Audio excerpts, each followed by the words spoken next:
sông bờ run bóng chân. Đêm nay không gian tìm trong giá băng,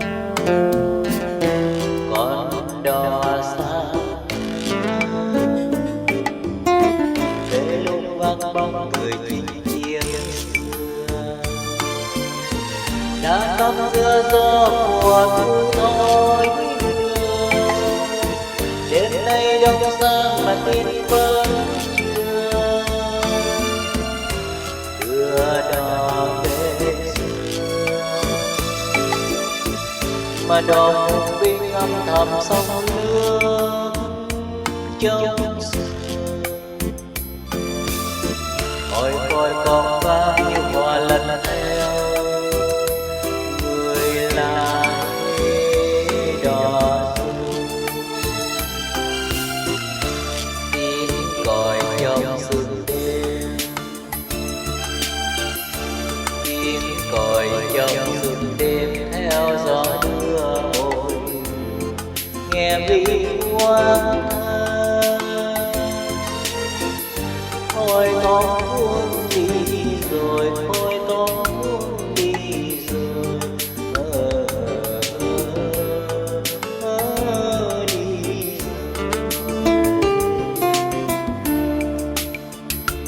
Con ơi lòng béo thương cho chồng mấy dòng sân đôi.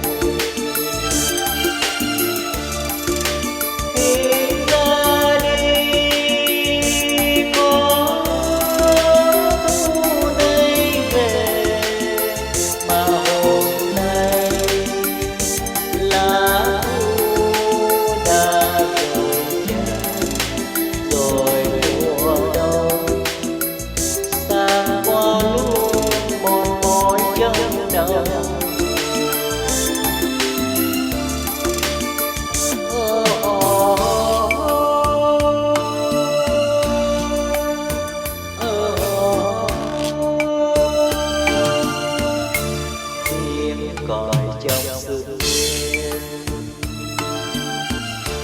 tiếng còi trong sương đêm theo gió đưa ôi nghe vi hoang. Ôi không chi đâu lòng con cứ dâng nồng bên lòng.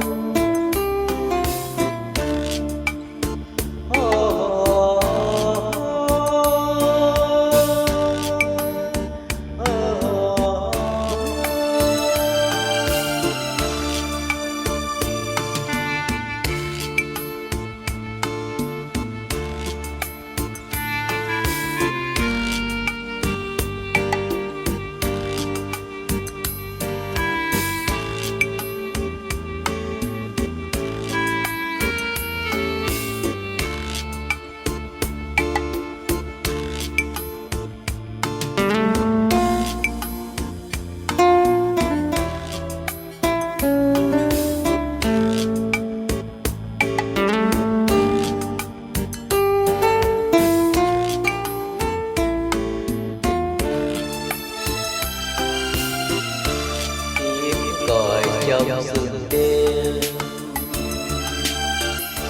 tiếng còi trong sương đêm theo gió đưa ôi nghe vi hoang.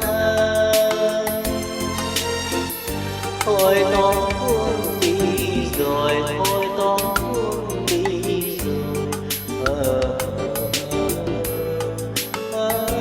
đi rồi. Con ơi lòng béo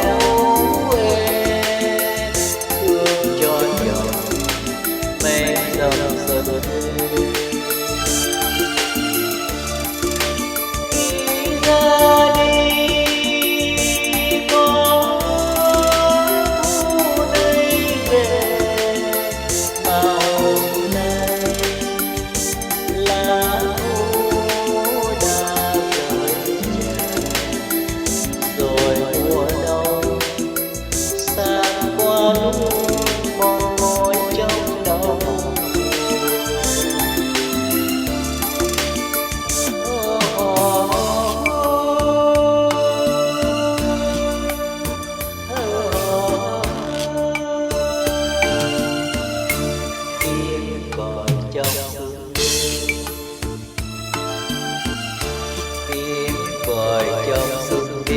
theo gió mưa ồn, nghe vi quang